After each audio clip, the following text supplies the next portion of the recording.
Good afternoon, Americans. This is your favorite alien on Monday, April 25th, 2022. Stand by for call it a funny commentary. Well, Americans, we're getting close. Next week will be your Independence Day. Yep. And no, it's not July 4th. Most people think Americans' Independence Day is July 4th, 1776. Really? How come you guys always say Independence Day is May 5th, 1862? Yeah, you know what we're talking about here, don't ya? Commentary for today. Cinco de Mayo. Yeah. Oh, yeah. What's funny, Americans, is that Cinco de Mayo is celebrated more in the United States than it is in the homeland of Mexico. In fact, outside of Pueblo, Mexico,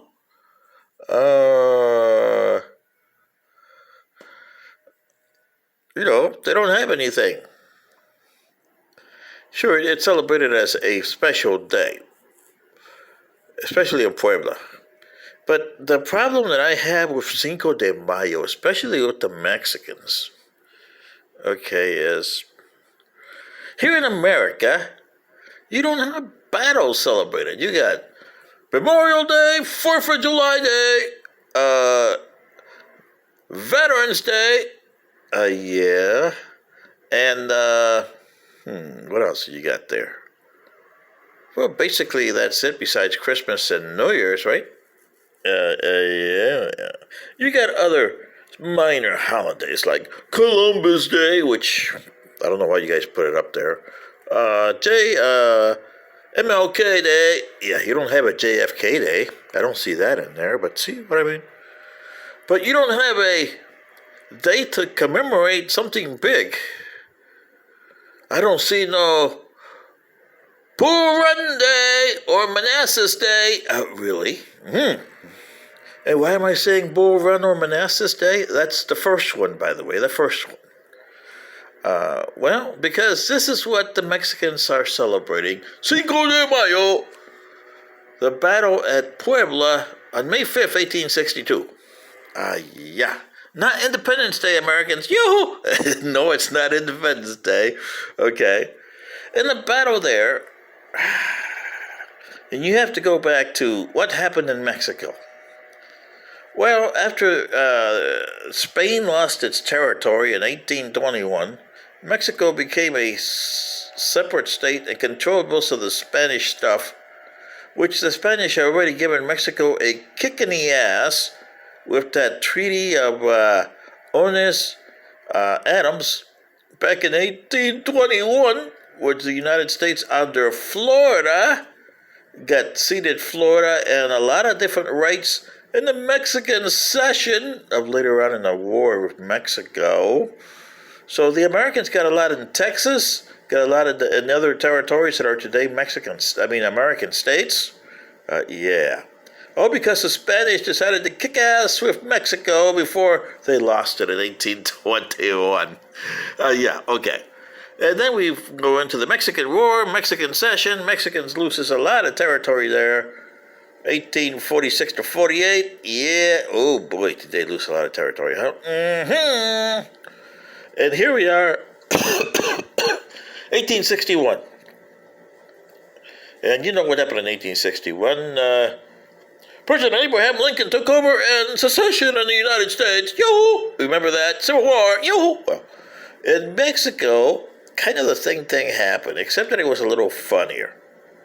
President Benito Juarez told the Spanish, French, and British, quote, I can't pay the money, so I gotta have to forego paying you for a couple of years here, okay? Yeah.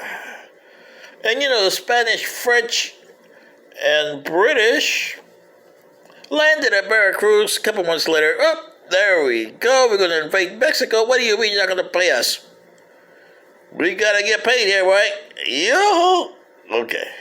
And at the time, France was controlled by Napoleon III, who had the gripes about the Spanish. Remember, they shortchanged him in the Central in the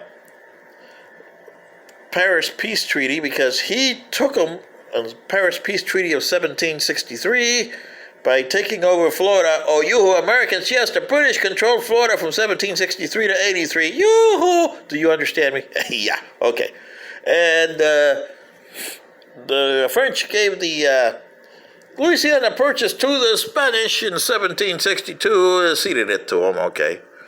Well, the Americans decided to tell the British to get out of here, kick them out in 1776, and in the Paris Treaty of 1783, you became the United States of America, or something like that. Anyway, well, and in that treaty, Spain got Florida back. Yoo-hoo! Yeah, that's why Florida wasn't a United States state in the Constitution of 1789. Yoo-hoo! Because of the 1783 Paris Treaty. Okay. It's still, the Louisiana Purchase eventually passed on to Mr. Bonaparte over there in France, Napoleon.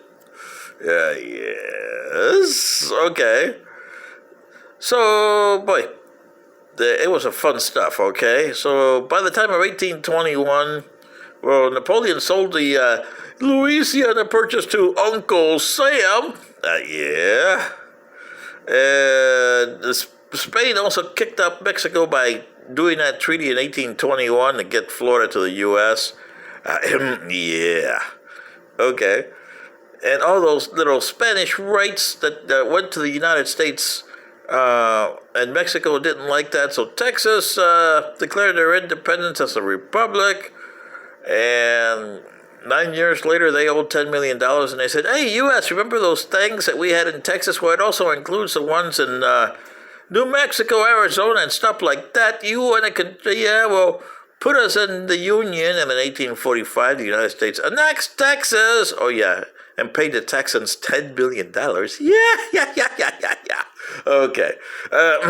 Yeah. Then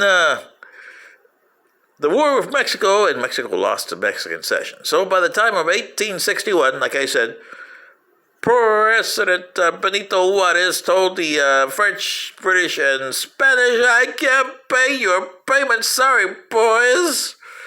And they went over there and invaded Veracruz, Mexico. Eventually, the British and the Spanish decided, hey, well, we can take a lesser amount. We're not that picky. And we're going. So they left. But the French under Napoleon III, who's had enough of the Spanish kicking his ass during his namesake, Napoleon I's time, they kicked our ass, and we got to get this revenge. We got to form a little empire here in Mexico, and so he stayed, and summoned a force of 8,000 from Veracruz over to invade Mexico City, and the ragtag team of 4,000 stopped them. Oh yeah, and you say, yeah, the Ukrainians of the Western Hemisphere. Mexicans, the Ukrainians of the Western Hemisphere.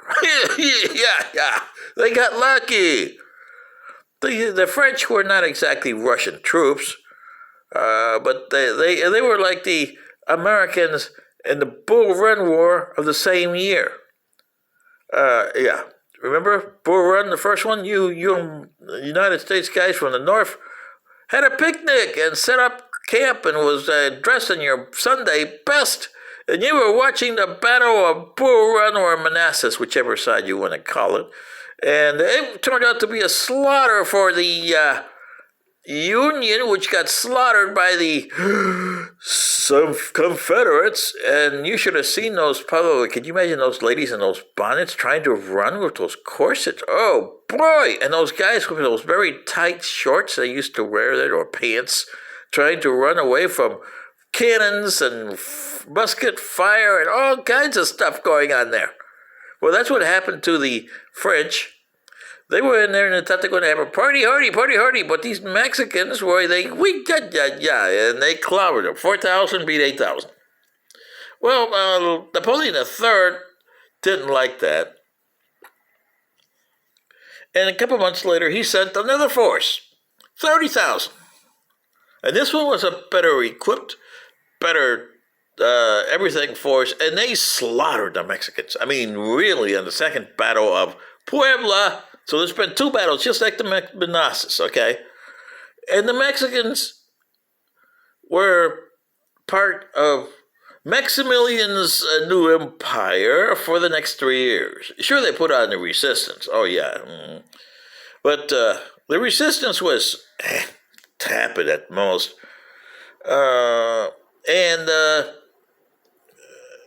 Napoleon III had his stuff, but remember, the Americans were still fighting the Civil War here. What happened is, after 1865, Napoleon had a little change of heart here. He says, wait a second here. I got a terrorist attacking me over there with Maximilian.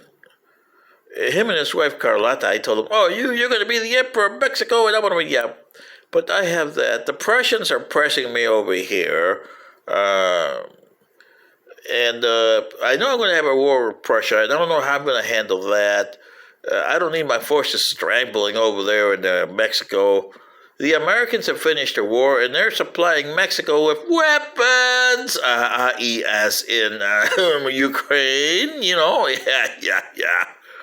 So he said, okay, I'm pulling out. Sorry, Maximilian. I'm pulling out in 1867. And he did. And of course, Maximilian, he got slaughtered. And the Mexicans, Benito Juarez became president. Yeah.